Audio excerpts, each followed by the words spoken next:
intersection of good drinks, good music, and good times. This is Hops and Spirits Bar Conversations.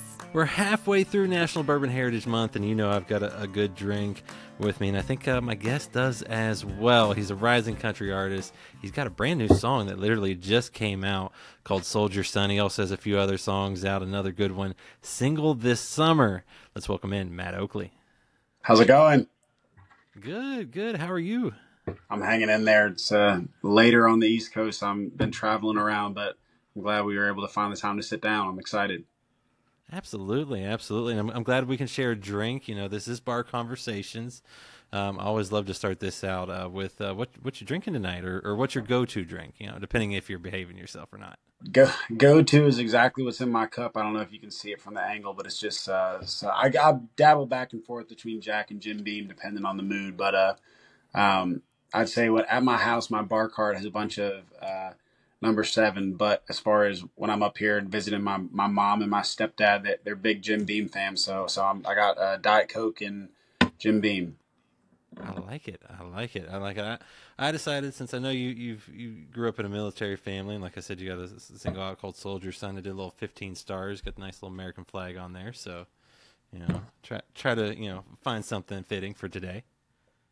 There we go. Yeah, so I love that. You're going straight for it, too. I guess I took myself a step down, putting a mixer in. I should have done it on the rocks, but.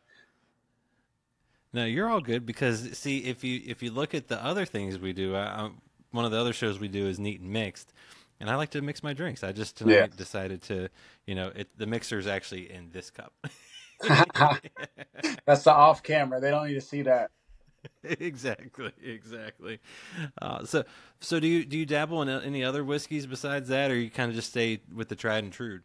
Yeah, I mean, I love Knob Creek. I'm not sure I'm sure if you've gone back and forth. I'd say my top 5, if we want to go down this road, I love. I put number 1 Buffalo Trace. Have you ever had that? Oh yeah, love it. Buffalo Trace number 1. I'd go Jack number 2. I'd go Knob Creek number 3. I'd go Jim Beam number 4 and Maker's Mark number 5. Pretty basic, but those are the ones I like.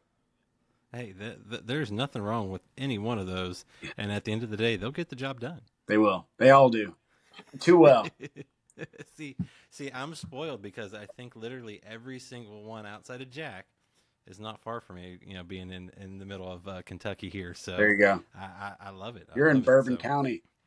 Exactly. We're living the dream here. Yeah. So no, I think that's fantastic. Now, you like a good drink, but you also do this thing with music. That's kind of the other thing we're talking about. Is it true you grew up in a really musical family? Yeah. So I almost always say, when people bring up my family and where music plays its role, I have 2 sisters. I'm the only boy. But my 2 sisters are naturally better singers than I'll ever be. No matter what notes I'm able to hit or not able to hit, they've got them in their back catalog. So we just grew up listening to a bunch of music, and my dad was a DJ in the Army when he was overseas. So he always had these crazy playlists that he had saved up playing, and we were exposed to a lot of music. And neither of my parents can sing, but all 3 of us can hold the tune pretty well. And so both my sisters sing real well, and they both have their own songs that they write. So yeah, I'd say we're pretty musical as a family goes. I love that, especially, as someone that has no ability to carry a tune. It gives me hope for my daughter that she might be able to if you were able to. Yes, sir. I'm sure you're better than you're leading on. You just got to find the right song. Maybe, and enough liquid encouragement to give it a try. And, you talk about your dad kind of, all these different musical things. How often would you win a musical trivia? Because I heard that was pretty tough around the house. That's crazy that you've we haven't even talked about that obviously yet, but the fact that you know about our musical trivia, that was the staple of our road trips as a family. It was the first hour or 2 was just listen to the playlist, sit in the back. And back then, when I was a kid, like growing up and going on these road trips, you didn't have like an iPod or anything. You just sat there and would count the road signs as they passed by. And I'm only 25, so I mean, I'm not super old or super young by any means. But when we would get bored and we'd start kicking the back of their seats, they're like, all right, we got to entertain the kids. And we'd turn on music trivia, and he would like I said, he was a DJ, so he had all these CDs that he would burn at the house. And I don't know if you got any young listeners. To burn a CD, you have to put it in the computer and burn the songs that you want into it, copyright it, even though it's illegal, and then you can play it in your car instead of buying it. But he had all these old school songs that we'd listen to, and whoever, just based on the first play, whoever got the song first would win the point. You get 1 point. And then the second somebody got it right, we'd skip to the next song. We'd go through. We'd play that for hours. And he'd be a little harder on me because I was the only boy. But I'd say more often than not, my baby sister, Caroline, won because he was like, no matter what she said, it was like, all right, you got it. Next song.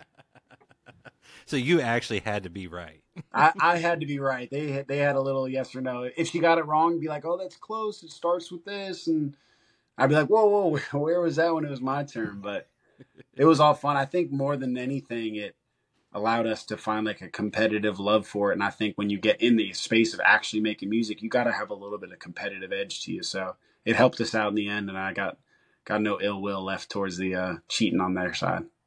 Well, I was gonna say, I mean, that had to be fun, and that's one way to experience a lot of different music and really get to know stuff. Especially like you said, if your dad kind of had that ability to just have a little bit of everything on there. Then, what music did you grow up on? Then, like, what did you love? What I grew up on was really everything. But what I loved, I would say, I really gravitated towards like Rascal Flatts, Josh Turner. Chris Young as I got a little bit older. And then nowadays, obviously, the Riley Greens of the world, the Cody Johnsons of the world. But you had like, I mean, Ain't No Stopping Us Now was the one that would start every time because it was it started with the A. And immediately when we'd start it, it'd be like, oh, whoever could get that. We knew it was coming. So a second in, we'd get it right on the trivia. But everything really. But what I really gravitated towards was like I said, the Rascal Flatts, the Keith Urbans, all those kind of like country, but they were the ones who kind of paved the way for pop country. And I don't know if people really get that.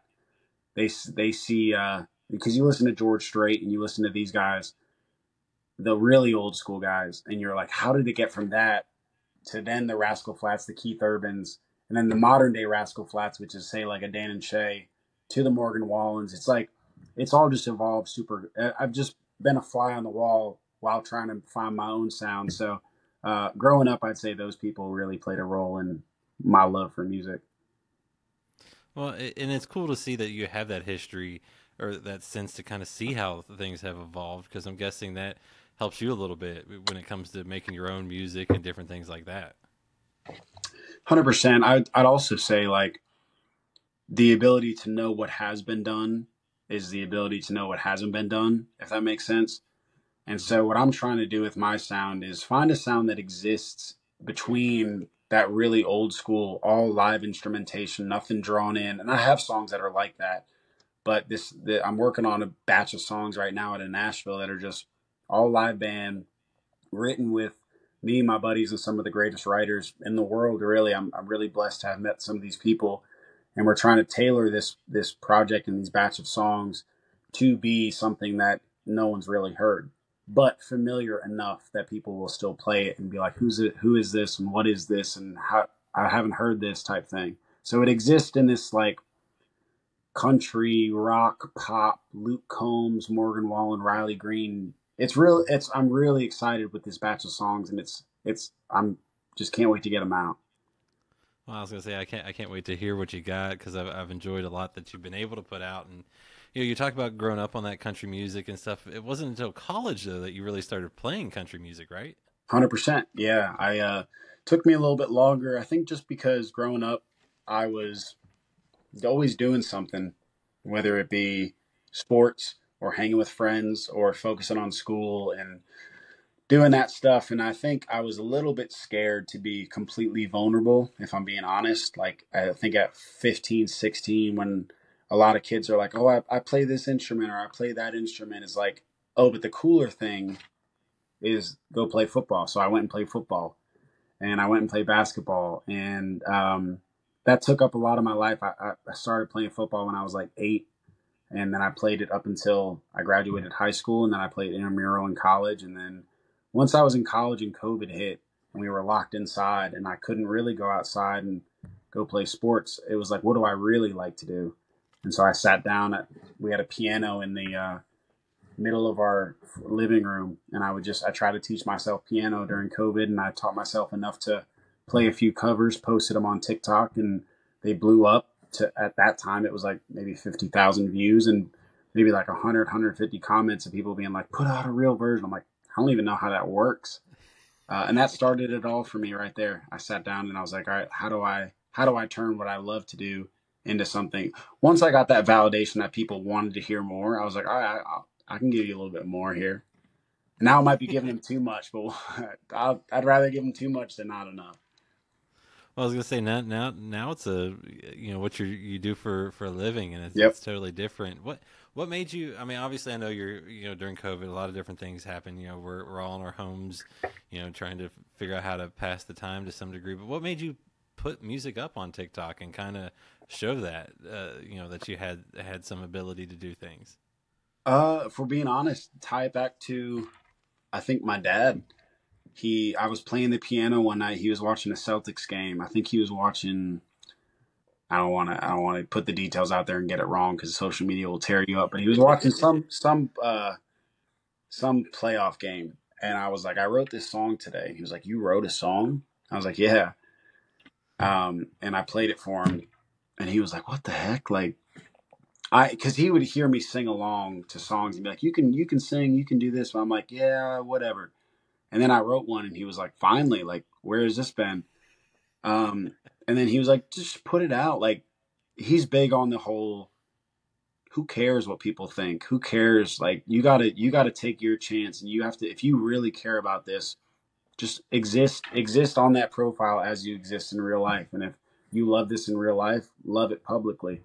So then I was like, okay, cool. So I just started doing that. And then along with those comments, some producers hit me up and they were just like, hey, I'd love to send you some ideas, some guitar ideas, and you lay songs over it. Or do you have any chords drawn out?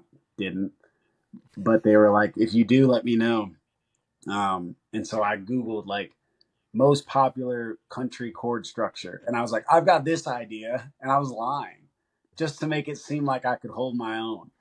And he sent me it, and I tried to write a song to it, and it wasn't that great. But I fake it till you make it in a way. And just once that boulder got pushed off the hill of putting the first one or two out there, I didn't care anymore. And people liked it, fortunately enough. So it was like I had that motivation to keep going. I was gonna say now you're putting out songs and some really good ones at that. You talk about like I said earlier, you grew up in a military family. How did that impact you? Kind of with life and music and everything. I'd say the most important thing that did for me was to find an appreciation and respect for the fact that I can do what I'm doing. And it's hard to even convey that over a call like this. And I've met since I was little. My dad, I mean, he was in the Army before I was born. He retired as I was growing up, and then after he retired, he got into government contracting. But more importantly, he stayed involved in a bunch of charities. And so, from the time I was born until today, I've been exposed to some of the greatest people, some of the greatest foundations, and I've realized that not only myself, but any other musician, any actor, any artist, any even 9 to 5 worker who just has their family, what they do is important for sure in their life. But there is none of that without our troops, and there's none of that without the people who sacrifice their lives. And I learned that really early on. And I'll be honest, I'll completely make myself a little vulnerable here. There was something so core memory of just watching my dad put his uniform on and go on base or go into the Pentagon and brief. And now he's coming home talking about how he briefed these generals. And I'm like, this is the coolest guy in the world. And I'm going to school learning about the Civil War and the Revolutionary War and World War I and World War II. And I'm like, somewhere along the way, 100 years from now, my dad being in the Army for 22 years and briefing these people, he plays a role somewhere in there, maybe a tiny, teeny, tiny one, but it became cool to me. And so I just grew an appreciation and respect for the people who give their life to it. And I think it's the most selfless thing anyone can do. And I'll take the chance to thank anyone I can whenever I can. So it just taught me, I have such appreciation to be able to live my life thanks to people like that. I was gonna say, like I said, you got a brand new song, "Soldier Sun," out that we'll get to here in a second. That I'm guessing comes from that place. 100%. Yeah, it does completely. And with kind of growing up in that military family lifestyle, you tend to move around a little bit. What was that like to kind of go to different places across the country? And I think you even lived internationally for a little while too. Yeah. So my parents always joked, I guess I'm the butt of the joke here, but they're like, yeah, Matt lived in 11 homes by the time he was 11 years old. And I don't remember a ton of it, but I'm like, that just sounds insane.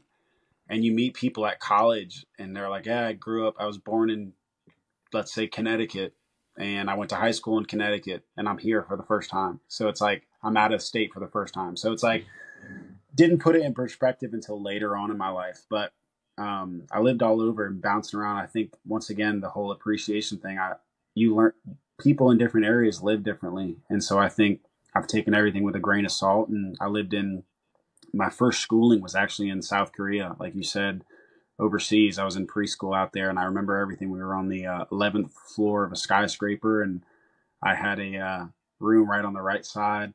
And I remember it's so vivid. It's crazy that young you can remember it all, but it was cool. To look back on it and have that in my back pocket as something I was able to live through is cool. Well, and then obviously with kind of being able to go to so many different places, are you a big fan of traveling then and Yeah. exploring even more places now? Yeah. So I haven't stopped the moving train, I'd say. So my dad retired when I was young. Um, and then we did move around still in high school because he had businesses. And like I said, he was doing a bunch of government work. So he was in DC, but then he would go up to Rhode Island where he was stationed before when I was young. And then when I went to college, I went to school in South Carolina. Then when I graduated there, I moved to Florida, and music's got me living in Nashville. So I'm still bouncing around, but in my free time, I love travel, but in my free time, I like to just stick in my apartment and just be like, all right, let's take a break and zen out for a little bit. I was gonna say I can understand that completely. Now, is there any places though you still got on a bucket list that you want to try and visit? Yeah, my uncle Mitch has a ranch in Montana. I think it's like 250 acres. It's huge.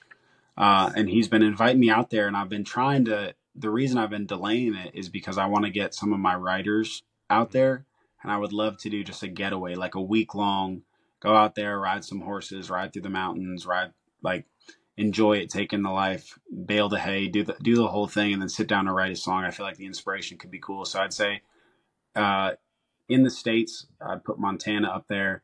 Um, and for some reason, I've always wanted to go to like Switzerland or something like that, something really out there, just to like experience it. Because I feel like the life I know is so different from that. To be able to see how people live out there would be cool. I like it. I love that, and I think the writers' retreat in Montana would be fantastic. Yeah, I think we'd bag a couple. Now, speaking of writing, is it true that you during college would record songs in a closet? That what you would do? Whoever you're getting your information from they went back to when I was 3, 4 years old playing trivia to recording in my closet. Yeah. So I am proud to say that in today's day and age, I record down in Music Row in the nicest studios, and I'm super blessed they let me in there. But it did start in my closet in South Carolina.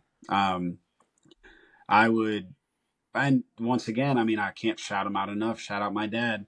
This is how amazing this guy is. So when I really dove in, he he got. I had a closet in my room at this house that me and my sister were living in college. We lived together, um, and we had a walk-in closet that he helped me. He had one of his construction guys come down, and he helped me convert it to like a studio. But we foamed all the walls, and we cut a soundproof window out so I could communicate with my buddy Justin, who would record me and help write with me. So I'd go in there and I'd record all my music, and I'd look out this window, this little 6x3 closet. And actually, some songs that I have out are recorded in there. So Dive Bar and Away with Words. So Dive Bar is actually my second most streamed song. Fun fact, that was recorded in that closet. I've never told anyone that before. And Away with Words, which is the soundtrack that I used for my first country music festival in that same town, CCMF, was also recorded in that closet. So that I got fond memories in there. So it is true. You did your research well. I love that. Like I said, that is fantastic. And like you said, now you're down on Music Row, being able to record. And for you, like you said, you've been able to dive into songwriting. What's that process like for you? Is it a bunch of notes on the phone and titles, experiences, things like that? How does it work for you? It's exactly what it is. I think every artist or songwriter has like way too many notes and way too many audio recordings. So if I have a melody pop up in my head, I'll pull up the voice memos app and I'll just hum it in there. And if it's good, the next day it's hit or miss. The next day I'll play it and I'll be like, delete. That's horrible. I never want to hear that again. Or it'll be that there's something here. So the first voice note melody I ever jotted down it's actually a song I got out. And I keep promoting myself. I don't mean to, but the very first voice note in my phone is the melody for the Whiskey Does. And I was actually at the lake house I'm in right now. And I was walking out and I poured myself a whiskey coat and I wanted to text my ex. And I was like, I don't even miss her. But I was like, I'm drunk and I do. So I was like, girl, I don't miss you, but the whiskey does. So it was like, this thing's making me miss you. So that's the very first voice note. And then I jotted it in my notes. So you got the process down pat. It's voice memo into note. And then I get in a room with some of my buddies or some writers in Nashville and we'll hash it out. It's fantastic to see how different people work, and it's fun to see what you come up with. And like I said, your latest song is very personal. I'm guessing, So how did Soldier Son come to be? Yeah, so that's probably the most important song I've written to date. My dad was out of town, and this is a guy who's just supported me through everything, and he's allowed me to be me, and he's helped me get through things emotionally, and he's obviously raised me like he's my dad. And I'm the luckiest guy in the world to have him as a father. So just that brief shout out there, the song comes from him.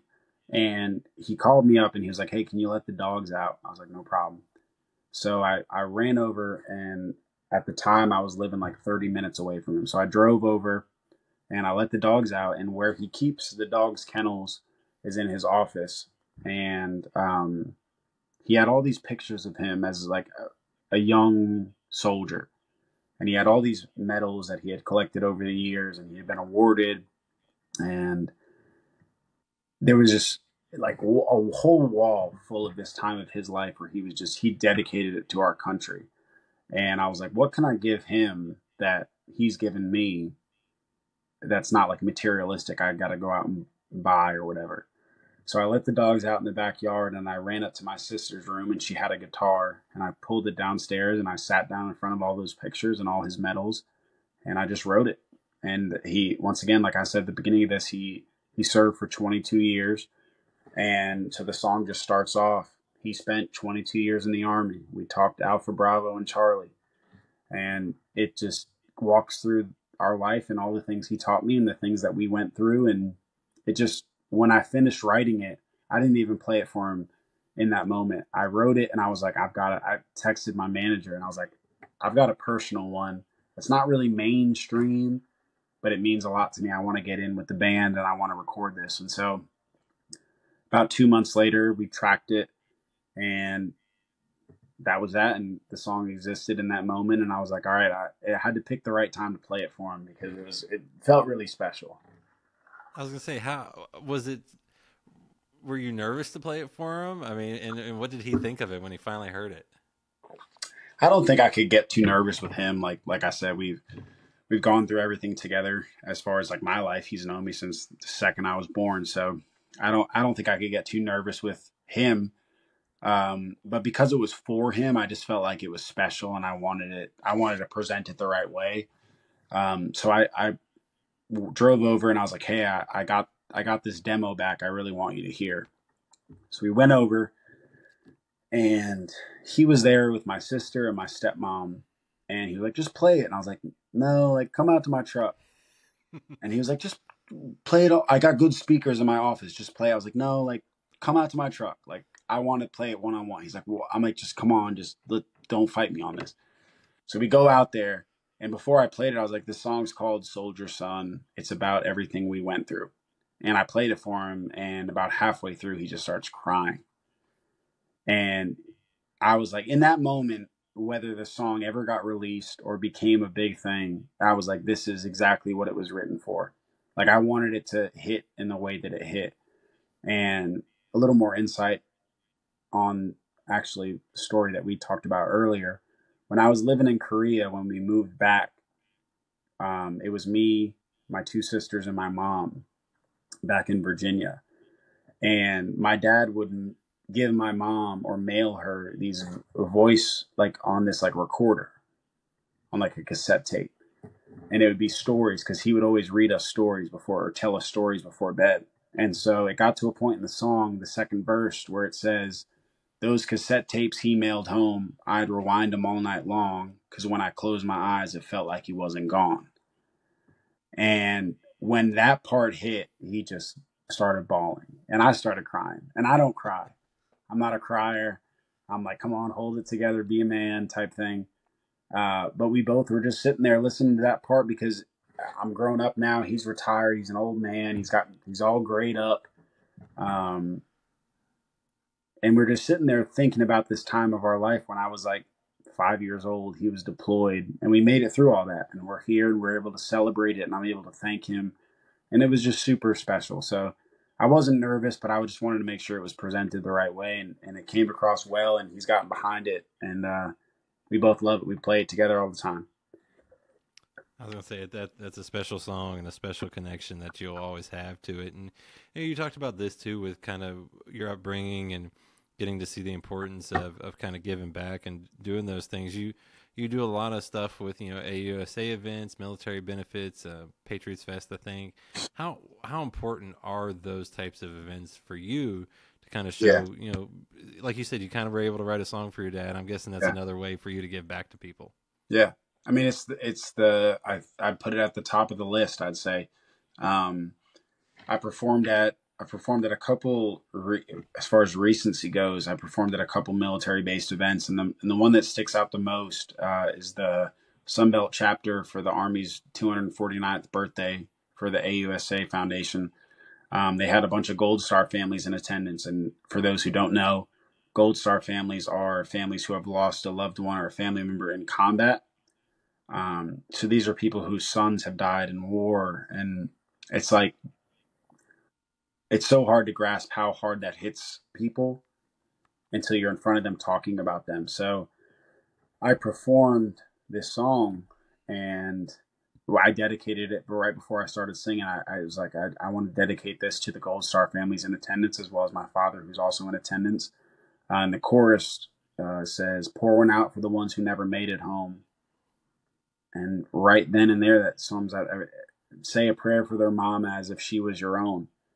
And after I'm doing that, after I perform it, I'm meeting these families. I'm meeting mothers of these what do you call them? Veterans, fallen soldiers, like these people who have given their lives to our country.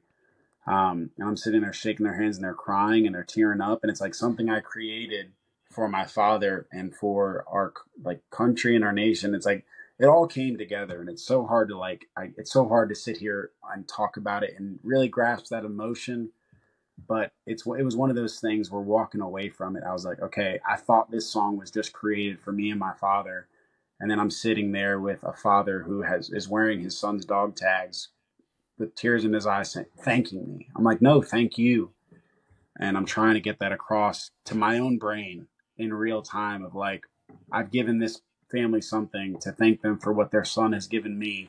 And it's like this circle of appreciation that I think you really can only find in the true causes of the world. And I think the military is the number one. I was gonna say music is pretty special when folks can can kind of be in the song and get so much out of it, and to kind of go down a slightly different path. And, like I said, you got a couple songs out, one that is probably completely different than Soldier's Son. Yeah. It's a little spin on a love song, with Single This Summer. Yeah. Talk a little bit about it and how that one came to be. Yeah. So that was actually the first song I wrote in Nashville. That one's super special to me. My buddy Brandon Hart, that was the first day I met him, and we were playing the title game. Like you said, how do people write and how do you write? We just hopped into the title game, and it was like, you got a good title? Nah, you got a good title? Nah, you got a good title. And then Brandon spit out Single This Summer, and I was like, oh, I want to write that. We didn't even have the story planned out, but it was just like, Single This Summer. That feels good. And so we wrote it, and we tracked it with the band that same week. Like 3 days later, we felt so good on it. We tracked the vocals for it 2 days after that. So within 7 days, we had everything we needed for a full song. And then a year later, it finally released. And so it takes a long time, but we love what we got with that one. I was gonna say it's another great song, and one of your biggest hits, I think, is "Can't Take the Dogs." Is that a real experience from one of your friends? Is that how that one came to be? Yeah, so it's a blend. So the original where that originated from is when my parents got divorced. They let the kids decide where they got to go to. But then the biggest thing in the courtroom was who's getting this dog. My mom's like, no, I'm keeping him. My dad's like, no, you're not. My name's on the AKC paperwork. I'm keeping him. I bought him. And so they went back and forth. And so I was like, oh, that's a cool story. And then so I sat down and wrote this song, Can't Take the Dogs. And it's about this divorce. And it's just about my parents. And it's, you can take the whiskey, take the frames, hell, take the walls, but you can't take the dogs. And then I just sat on it. And then I was talking to one of my friends, and she was like, yeah, me and my boyfriend broke up. And I was like, oh, that sucks. Like, what'd you do with the dog? And she was like, oh, what do you mean? I was like, didn't y'all share a dog? She's like, no, that's my dog. I'm like, okay, like, well, I'm not saying it's not, but what happened? And she was like, well, in the middle of the night, we broke up that day. And then in the middle of the night, I just packed up my car and put the dog in the car and drove back home 10 hours. And I was like, oh, the next day I recorded Can't Take the Dogs. I was like, I called my engineer and I was like, this is clearly something people are going through. And then we put it out and the world responded the same way. Well, I was going to say, I mean, what was it like to have that song featured on CMT and Heartland and things like that? It's been awesome. I mean, the acceptance from the industry of being like, this is a great story, this is a great song, and for platforms like CMT and Heartland to be like, we want to feature this, has been amazing. And so I think it's a testament to just writing true, write real stories, write from the heart, write authentic, and the real people will pick it up. And I've been super grateful, and I'm blessed to have platforms like CMT or Heartland pick my songs up. I was gonna say, it doesn't hurt too when you make good music, and you talked about it. You're working on some other things. Like I said, you got Soldier's Son that just came out, Single This Summer you put out a little while ago. New music. So is an EP coming? Album? What can you tell me that won't get you in trouble with anyone? I don't even know what will get me in trouble these days or what won't. I've learned that like apologizing is a little bit easier than being like, it's just okay. Okay. I mean, you got the amount of checks and balances, but, yeah, I mean, I'm just going to be honest. I don't feel like beating around the bush. I got an album coming out, and I'm so blessed to be able to say that. I think it's 13 or 14 songs, and they're all true stories based on my life or stories I've related to with friends. And it's the best body of work I've been able to put together, and I've written it with some of the best songwriters in the world. Shout out David Ray, shout out Phil Mosley, shout out Brandon Hart, Dylan Ronan, Justin Elko. They're the biggest. That combination of people, you'll see them all throughout the credits on this song, this album. I don't know exactly when it's coming out. That part will get me in trouble. Because I don't know. So if I put a date on it, I'll get yelled at. But I don't know exactly when it's coming out, but it's coming. And it's once again it's this piece of work, this piece of art that like I said, take me back to the TikToks I was posting on that rusty piano and the chords I barely knew. if you were to fast forward 3 years and play me this project, my brain would explode. So I'm super stoked on it. I'm super proud of it, and I can't wait to get it out. We got a whole album coming out. No EP. We got a couple singles, and then we're just going straight album mode. See, that's a good tease. See, someone's been working with you. You did a good tease there.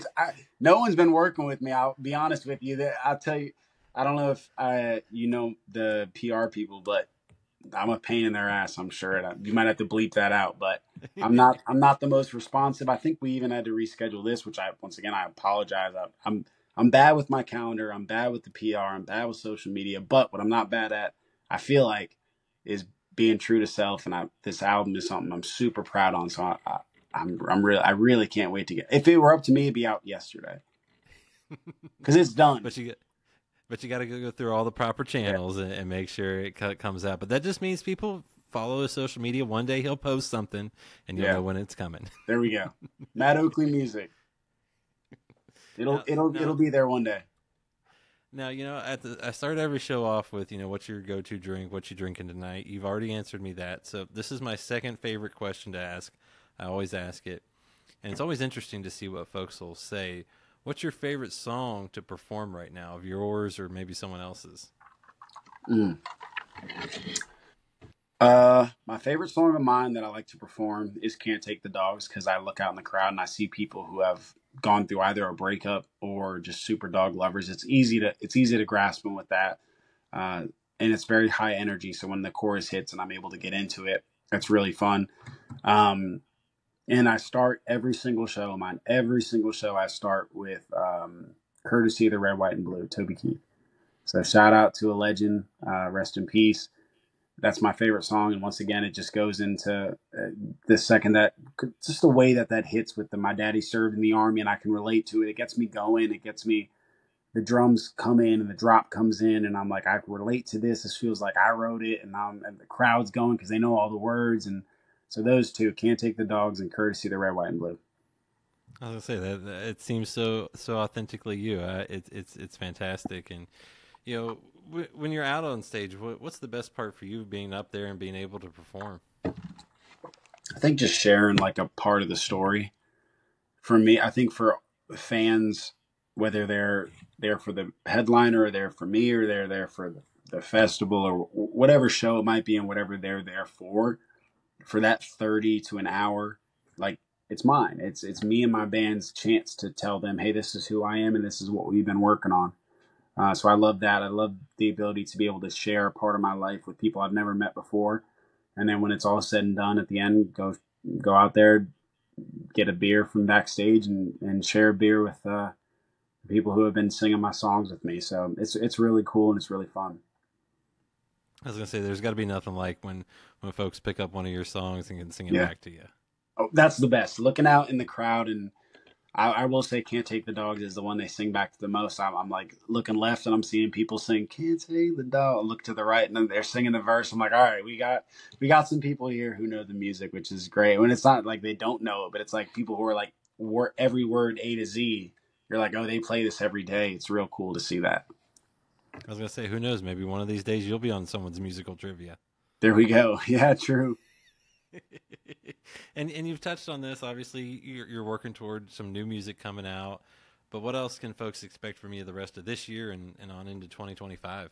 Yeah, like you said, I got a bunch of songs coming out, a bunch of singles for the rest of this year. I just dropped Soldier Son. Before that was Single This Summer. Before that was the real big hitter, Can't Take the Dogs. And I will say this is a right here, right now.